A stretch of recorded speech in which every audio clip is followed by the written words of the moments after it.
আপনারা দেখছেন daily news YouTube channel.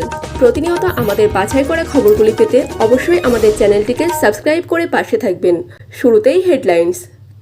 আমি অন্যরকম ভাবতাম যদি আগে জানানো হতো।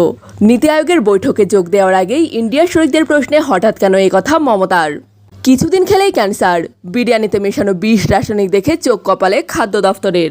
টিএমসির ছাড়পত্র নিয়েই বিদ্যুতের বিল বাড়িয়েছে, দায়ী মমতা। সিইএসসি ভবন অভিযানে সুর চড়ালেন শুভেন্দু। রাজ্যপাল সম্পর্কে যে কোনো মন্তব্য করতে পারবেন মুখ্যমন্ত্রী, তবে মানহানির মামলায় কী নির্দেশ হাইকোর্টের। এবার বিভীষণ খুঁজতে মাঠে নামলেন অভিষেক। মুখোশধারী কেউ আছেন নাকি, জানতে চাই ক্যামাক স্ট্রিট। রক্তে ভাসছে প্রমোটারের দেহ, ভর সন্ধ্যায় কলকাতার জড়িবুটি গলিতে শিউরে ওঠার মতো ঘটনা। ফের ভোগান্তি শিয়ালদহে, শনি রবিবার বাতিল গুচ্ছ গুচ্ছ লোকাল ট্রেন। আমাকে শেখানোর দরকার নেই, বাংলাদেশ নিয়ে মন্তব্যে অখুশি দিল্লি, জবাব দিলেন মমতা। আসছে বিস্তারিত আলোচনায়। নীতি আয়োগের বৈঠকে যাচ্ছেন না ইন্ডিয়ার শরিকদের অনেকেই, কিন্তু মমতা যাচ্ছেন। নীতি আয়োগের বৈঠকে বাংলার মুখ্যমন্ত্রীর একটাই স্ট্যান্ড, কোনো মতেই বঙ্গভঙ্গ হতে দেব না, সব বিরোধীর দাবি নিয়ে সোচ্চার হব। সে কথা কলকাতাতে দাঁড়িয়েই স্পষ্ট করে দিয়ে গিয়েছেন তিনি। কেন্দ্রের বিরুদ্ধে বঞ্চনার অভিযোগ আগেই তুলেছিল রাজ্য, সে নিয়ে নীতি আয়োগের বৈঠকে সোচ্চার হওয়ার বিষয়টা প্রথম থেকেই স্পষ্ট ছিল। তার সঙ্গে সংযোজিত হয়েছে বাংলা ভাগের চক্রান্তের অভিযোগ। প্রসঙ্গত শনিবার প্রধানমন্ত্রীর নেতৃত্বে নীতি আয়োগের বৈঠক হচ্ছে, কিন্তু সেই বৈঠক বয়কট করেছেন ইন্ডিয়া জোটের শরিক পাঞ্জাব, তামিলনাড়ু, তেলেঙ্গানা, কর্ণাটক, কেরল, হিমাচল প্রদেশের মুখ্যমন্ত্রীরা। কিন্তু মমতা যাচ্ছেন।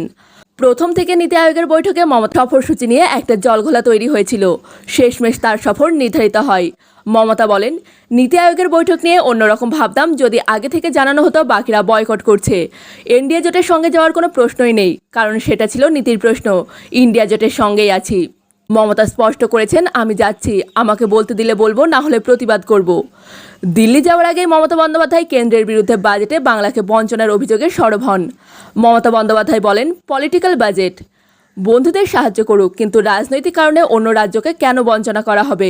বাংলাকে বঞ্চনা করা হয়েছে, বৈঠকে উপস্থিত থেকে সকল বিরোধীদের হয়ে সওয়াল করব। মমতা আরও বলেন, একদিকে ইকোনমিক ব্লকেড, পলিটিক্যাল ব্লকেড। বঙ্গভঙ্গ নিয়ে বলেন, দেশকে টুকরো টুকরো করে দেওয়ার যে পরিকল্পনা তার চরম নিন্দা করছি। মন্ত্রী সংসদে দাঁড়িয়ে বাংলা ভাগের কথা বলছেন। শুধু তাই নয়, বিভিন্ন সূত্র থেকে জানতে পারছি ওদের দলের নেতারাও বিহার, ঝাড়খণ্ড, অসম বাংলাকে ভাগ করা নিয়ে বিভিন্ন ধরনের বিবৃতি দিচ্ছেন। আর এই দুই বিষয়ে প্রতিবাদ করতেই তিনি নীতি আয়োগের বৈঠকে যাচ্ছেন বলে জানান। মমতার সাফ কথা, বঙ্গভঙ্গ করতে দেব না। কোনো রাজ্য চাইলে সেটা আলাদা ব্যাপার, কিন্তু আমি বাংলাকে ভাগ করতে দেব না। নির্বাচনে হেরে গেলাম তাই বঙ্গভঙ্গ করতে হবে, এটা হতে দেব না। ভারতকে টুকরো টুকরো হতে দেব না। শনিবার নীতি আয়োগের বৈঠকে এই বিষয়ে সোচ্চার হবেন মুখ্যমন্ত্রী। আসছি পরবর্তী খবরে। বিরিয়ানি কার না কার প্রিয়, নাম শুনলেই জিভে জল আসে। বাড়িতে রান্না করতে ইচ্ছে করছে না, এক প্লেট বিরিয়ানি অর্ডার করে এনে দিলে নিমেষে তা শেষ হয়ে যায়। তবে জানেন কি, আপনার এই স্বাদের বিরিয়ানিতেই মিশছে বিষ। উত্তর দিনাজপুরের রায়গঞ্জের বিরিয়ানির দোকানে হানা দিতেই চক্ষু চড়ক হওয়ার জোগাড় প্রশাসনিক কর্তাদের।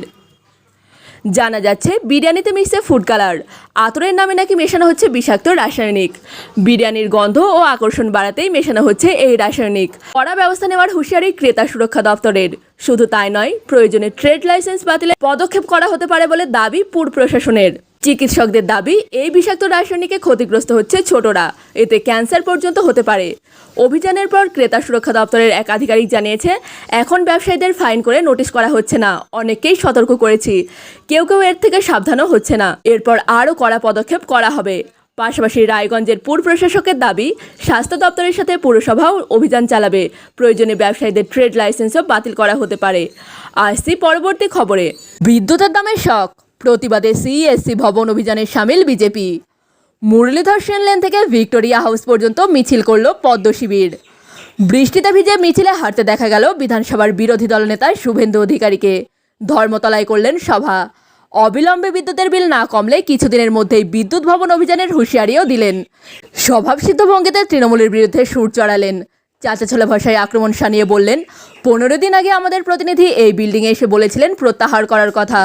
সিএসসি তৃণমূলের কাছ থেকে ছাড়পত্র নিয়েই বিদ্যুতের বিল বাড়িয়েছে, এর জন্য দায়ী মমতা বন্দ্যোপাধ্যায়, যে শুধু মিথ্যার আশ্রয় নেয়। ফুটো সরকার, দেউলিয়া সরকার পেট্রোল ডিজেলে টাকা বাড়িয়েছে, ইলেকট্রিকের ট্যারিফ বাড়িয়েছে। এখানেই না থেমে বেঁধে দিলেন ডেডলাইনও। 15 আগস্ট পর্যন্ত দিলেন সময়। সাফ বললেন, প্রয়োজন হলে আবার আদালতের অনুমতি নিয়ে লাগাতার 5 দিন এখানে বিক্ষোভ করব। 15ই আগস্ট পর্যন্ত সিএসসিকে সময় দিলাম। আসছি পরবর্তী খবরে। রাজ্যপাল সম্পর্কে যে কোনো মন্তব্য করতে পারবেন মুখ্যমন্ত্রী মমতা বন্দ্যোপাধ্যায় সহ 4 তৃণমূল নেতা। রাজ্যপালের করা মানহানির মামলায় এমনই নির্দেশ দিল কলকাতা হাইকোর্টের ডিভিশন বেঞ্চ। সেই সঙ্গে আদালত এও বলেছে যে মন্তব্য করার সময় মনে রাখতে হবে সেটা যেন মানহানির যে সংজ্ঞা আছে বা মানহানি সম্পর্কিত যে আইন আছে তাকে লঙ্ঘন না করে। এমনই নির্দেশ দিলেন বিচারপতি ইন্দ্রপ্রসন্ন মুখোপাধ্যায়ের ডিভিশন বেঞ্চ। মামলা ফেরত গেল সিঙ্গেল বেঞ্চের বিচারপতি কৃষ্ণা রাওয়ের এজলাসে। প্রথমে সিঙ্গেল বেঞ্চে মামলা চলছিল। বিচারপতি কৃষ্ণা রাও নির্দেশ দিয়েছিলেন আগামী 14ই আগস্ট পর্যন্ত রাজ্যপালের বিরুদ্ধে কোনো সম্মানহানিকর মন্তব্য করতে পারবেন না মুখ্যমন্ত্রী সহ মোট 4 জন তৃণমূল নেতা। এই মর্মে অন্তর্বর্তী নির্দেশ দেন তিনি।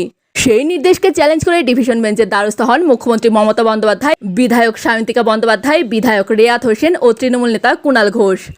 আবেদনে বক্তব্য ছিল এই নির্দেশে মমতা বন্দ্যোপাধ্যায়ের বাক স্বাধীনতায় হস্তক্ষেপ করা হচ্ছে। ডিভিশন বেঞ্চের বক্তব্য, একজন মানুষের মর্যাদা অত্যন্ত স্পর্শকাতর এবং পবিত্র বিষয়, সেটা রক্ষা করার জন্য আইনের সংস্থান রয়েছে। আরও বলা হয়েছে যে মানুষের বাক স্বাধীনতা খর্ব করা যায় না, যদিও এই বাক স্বাধীনতার মধ্যে কিছু কিছু সীমাবদ্ধতা রয়েছে। সত্যি জানার অধিকার সবার আছে, তবে এই সত্য প্রকাশের ক্ষেত্রে মুখ্যমন্ত্রী বা উচ্চ পদে থাকা ব্যক্তিদের অনেক বেশি দায়িত্বশীল থাকতে হয়। কিছুদিন আগে নবান্নের সভাঘর থেকে মমতা বন্দ্যোপাধ্যায় বলেছিলেন তার কাছে মহিলাদের অভিযোগ আসছে। মহিলারা বলছেন যে তারা রাজভবনে যেতে ভয় পাচ্ছেন। এরপরই মানহানির মামলা করেন রাজ্যপাল সিভি আনন্দ বোস। সেই মামলায় যুক্ত করা হয় সায়ন্তিকা, কুণাল ও রেয়াত হোসেনকে। আসছি পরবর্তী খবরে। ঘরের শত্রু বিভীষণ কারা জানতে চায় তৃণমূল কংগ্রেস। এই মর্মে গত লোকসভা নির্বাচনে দলের সাংগঠনিক নেতা এবং জনপ্রতিনিধিদের ভূমিকা নিয়ে বিধায়ক ও সাংসদদের কাছে লিখিত রিপোর্ট চাইলেন তৃণমূলের সর্বভারতীয় সাধারণ সম্পাদক অভিষেক বন্দ্যোপাধ্যায়। লোকসভা নির্বাচনের রাজ্যে তৃণমূলের ফল ভালো হয়েছে, তারপরও বেশ কিছু বিধানসভা ও পুরসভা ভিত্তিক ফলাফল নিয়ে প্রশ্ন উঠেছে নির্বাচনে কোনো অন্তর্ঘাত হয়নি তো? সূত্রের খবর কেউ দলে থেকে অন্তর্ঘাতের সামিল আছে কিনা এই বিষয়ে গ্রাউন্ড রিপোর্ট চেয়ে সাংসদ ও বিধায়কদের লিখিত ফিডব্যাক দিতে বলা হয়েছে অভিষেকের ক্যামাক স্ট্রিটের অফিস থেকে। জানা যাচ্ছে এই রিপোর্ট দেখেই চূড়ান্ত সিদ্ধান্ত নেবেন অভিষেক বন্দ্যোপাধ্যায়। ওই রিপোর্টে বেশ কিছু প্রশ্নের উত্তর চাওয়া হয়েছে। বিধায়ক ও সাংসদদের জানাতে হবে নির্বাচনে দলের কেউ অসহযোগিতা করেছে কিনা। নির্বাচনের ফলাফল কাটাছেড়ে করে তৃণমূল দেখেছে রাজ্য জুড়ে 74টি পুর এলাকায় হেরেছে তারা।